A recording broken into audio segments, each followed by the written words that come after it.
Welcome back to the Transform Nation Telethon. I'm yours truly, Randy Prasad, back here in the saddle. We have been at this since 7 in the morning, and I got to thank the amazing volunteers that's been on deck here, all the community support, and all of your pledges has come on board to help make this worthy cause so vibrant and so focused in our entire community. The whole Rogers team has been on board for this, and we can't thank you enough. You know what? When you talk about epidemics that are happening within our society, child obesity is right there, right at the #1 top. And we need to address that. In all the four corners of Peel region, I am asking you, please call us 905-282-6870 and please pledge generously. $1, $100, it doesn't matter. Use any credit card you will. All the funds goes for the transformationinc.org organization. And what are they responsible for? Quite simply, to produce meaningful programming for children with obesity in terms of providing food, providing education, providing activities. All these key components. We need to spread the education,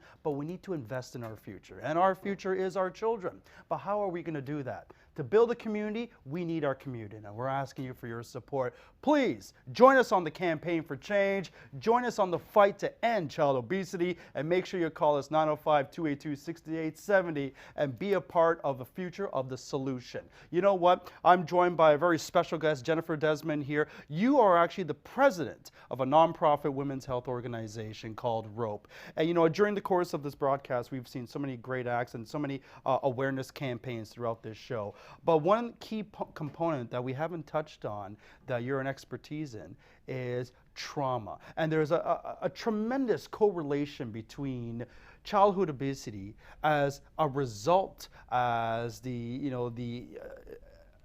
end result in terms of trauma. Trauma almost seems like the algorithm, and the solution is obesity. I want you to give me your insights in terms of how does trauma formulate themselves through a child's mind, and why do they, and how do they find comfort through these toxic foods and the junk food and whatnot that has plagued our kids today?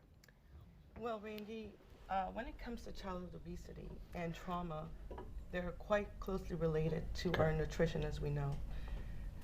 A lot of the sugar foods that we eat, foods that are high in sugar, introduce a type of inflammation in our body. That alone breaks down the system. That is one form of introduction. Also, there's other forms of trauma that happens to the child. So you're talking in terms of that level, the trauma is just at the cell state. It's not necessarily a neural state of trauma. Well, it can be. Okay. You see, trauma happens to a person in different ways. Let's take the child, for instance.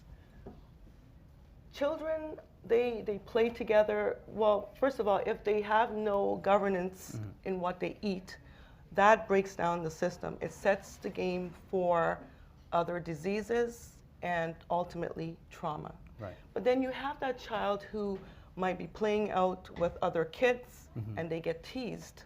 Right. That introduces a different type of trauma. Right. Now, kids grow up with all kinds of name calling, accidents, they fall down. When they're obese, when they're overweight, their body cannot hold up. When they fall down, you break bones, you injure yourself, you heal very slowly. You know what, and we talk, in terms of trauma, we hear a lot of terms around with depression and anxiety, panic attacks, and a lot of people use such foods, narcotics, alcohol, to curtail that. But I think in terms of the media, we've used the term trauma very loosely. Trauma is a response, or the consumption of these foods a response? I guess in basically, what exactly is trauma? Well, trauma comes in all forms. I mean, even the foods that are very high in sugar is causing trauma to our system, our tissues, our cells. It breaks it down at a cellular level, and it continues to break down if there's no change in the actual nutritional intake in that young individual. So it disrupts the whole flow of the biology of the body, and more importantly, the mind as well. And the mind cannot grow, it cannot function appropriately. So you have all these other issues that is being incorporated into that person's life, that child's life, and all of a sudden it's blossoming. Sometimes we tend to lose sight of the actual start of that because it's just very slowly, it creeps in to the Well, it's life. almost like the 21-day habit formula where you creep it in really slowly, as you were saying, and then over time, it's almost like a snake bite. The poison will eventually consume Of you. course. Now, at what point, how does one realizes they're in a state of trauma to the point where they need to stop and ask themselves, I can't consume this. I can't consume this food anymore because it's making me obese. I can't consume the alcohol, the narcotics, and other drugs because they built habits. And it's hard for these people who are suffering with obesity to seek help when they find such a delusion sense of comfort. Their judgment call is not delusion, they're just going by habit. But how do they stop themselves and say, you know what, I need help when they've been just so indoctrinated biologically by these chemicals? Sometimes they can't. It is so addictive that by the time they catch themselves to where they are in their lives dealing with those issues of obesity, of disease, of trauma itself, sometimes it's a cry for help. Right. If you take the person that is suffering from depression, they don't know what is the actual cause. Sometimes you go to the doctor will say, oh, it could be seasonal depression, it could be from medications, it could be emotional issues. Right. But no one ever tends to think that it could be from our actual foods, the foods that we're eating. Well, and you know what, and I think the problem is, for those who consume these fast foods, or whether drugs or alcohol, it's an immediate fix. The sad reality is that these nutritious, great foods that are so good for you, it takes time. It's an investment in time to enter in your system and to have the body heal itself. The narcotics, the junk food, or whatnot, it's an immediate quick fix. When you crave that quick fix so badly, how do you discipline yourself to sit back and say, you know what, I can't go there. I need to invest 3 months to transform my body? Because addiction, we hear that term all the time, but I don't know, for people who don't suffer, they don't really understand the magnitude of how this consumes you. Unfortunately, that individual really needs help. Sometimes we go down a slope that we cannot stop, and unfortunately it ends with trauma. Some persons, they're so overweight, their body just cannot carry them, Right. and they end up breaking bones. Right. Even if they go for surgery, they don't heal very fast, they don't heal very well, because their system is overloaded, like you said, Right. with all the other Right. intake that whatever the diet, you say you can look at a person and tell what their diet is like. Yes. Do you believe that? You know, sure, of course. I mean, well, you know what? It really does depend. I mean, okay, let's take the sumo wrestler athlete, for example. They're deemed as athletes. One person may say that in their culture, they would say, you know what? They are athletes. In the Western culture, they may be perceived as obese or overweight. So it really depends on perspective. I think nutrition is not about being super thin. It's not about being muscular. I think it's being in proportion to your biology. And I can't say what that proportion is because every individual is different. Now, also, now there was a study that I did read that says obesity could be genetics. Right. But in actual fact, I mean, we can actually help ourselves when we are dealing with issues of obesity. Sometimes it's, like I said, it's a slippery slope. Right. If you don't check yourself, sometimes at the end of the day, Right. you're there and you need the help of a professional to help you back on track. There's other times when people can catch themselves because, for instance, programs like these, where we're educating the public on what to look for, what kind of food choices to deem in your grocery store. Now, mind you, trauma also comes from some families who they don't have the means to eat properly. Right. And we mentioned that earlier in the course of the broadcast, where economics plays a tremendous toll. If you want to eat absolutely healthy through organic foods, it's going to cost you an arm and a leg. It's much cheaper to buy the sodium-rich pastas in the box as opposed to buying kale, a large batch of that, or whatnot, because the costs are very high. And if you're a single parent, to have to feed 2 children or more, you're going to want to feed them to survive as opposed to feed out of nutrition. And is that the parent's fault? Well, but it starts at home. But Parent sets but the if the stage. child dies, you know, so where do we weigh our ethics here? Do we feed them to survive, or focus on nutrition even if it means going bankrupt? I think we should focus on nutrition. A Okay. healthy nation is a healthy nation. And the thing is, if we don't focus on nutrition when the kids are young, they grow to be obese adults. Right. Obesity is costing the healthcare system millions and millions of Well, dollars. you know what? There's a statistic over in the United States. There's actually $110 billion of healthcare costs of U.S. dollars goes towards healthcare costs. It is astronomical. Obesity will probably grow with our children to about 40% if we don't address this by the time 2040 comes around. And these are absolutely real statistics, and it is very scary.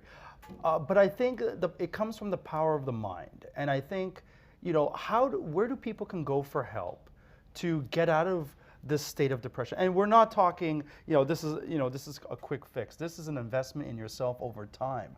I think consuming good foods heals the mind, but it's a catch-22. If the mind is not ready, you're not going to consume. So how do you find discourse to resolve yourself when you're in so much pain, physically through obesity and also mentally? Because I think obesity physically is the product of maybe an unhealthy mind.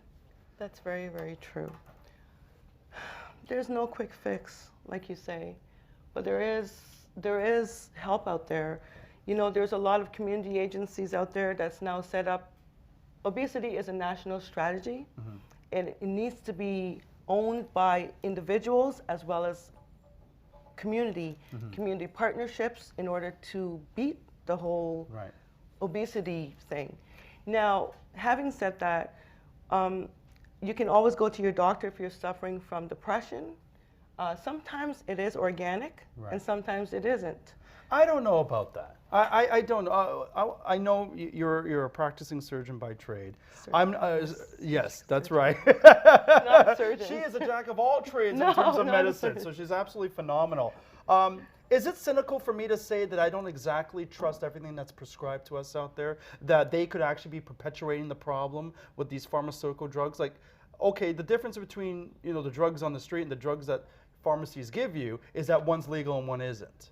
The FDA doesn't support all organic herbal medicines because it's not FDA approved. They're run by a lobbying arm. How can we actually trust that what a lot of doctors prescribe to us, given that these drugs that they prescribe actually perpetuates the condition and you become addicted to their drugs as opposed to the street drugs? How do we value the authenticity of prescription drugs to get us out of a mental state of depression to eradicate obesity? And I know that was a mouthful, but I'm very passionate about it. I believe in medicine to some degree, but organic medicine is not mainstream. Prescription drugs are, and they pull the problem. But I want your insight. Am I wrong?